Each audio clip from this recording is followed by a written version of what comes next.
The US Commerce Secretary ended her trip to China with a stop at the theme park described as the happiest place on earth, Disneyland in Shanghai. Gina Raimondo is the fourth high-ranking US diplomat to visit in recent months, tasked with injecting positivity into the increasingly fraught bilateral relationship. The U.S.-Chinese relationship is too consequential.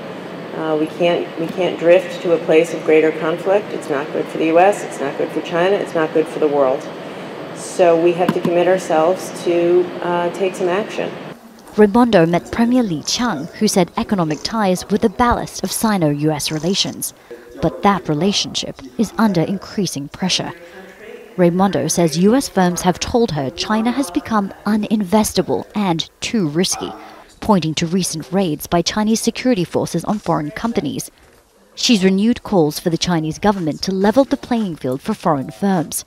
Her visit also comes weeks after the US issued another round of investment curbs targeting Chinese technology firms.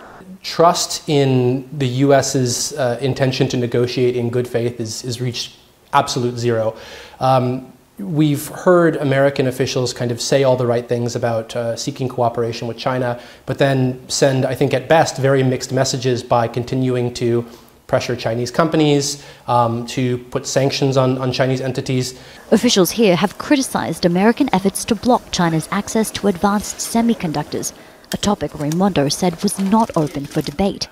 However, during a meeting with Commerce Minister Wang Wentao, the two sides did agree to form what they called an information exchange to discuss export controls, as well as a new working group focused on commercial issues.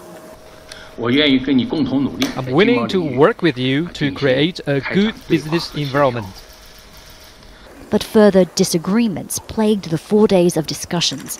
China says the US is overgeneralizing so-called national security to contain China's economic growth, something Raimondo denies. We're not targeting China. We're targeting certain behavior. The Chinese government is defending its treatment of US firms, saying it's working to improve market access for the 70,000 that operate here. Expectations for this visit were low, though the opening of new communication channels is seen as a win for business and a positive step towards stabilizing ties. And it's hoped another step towards a meeting between Presidents Joe Biden and Xi Jinping at the APEC summit later this year. Katrina Yu, Al Jazeera, Beijing. Make sure to subscribe to our channel to get the latest news from Al Jazeera.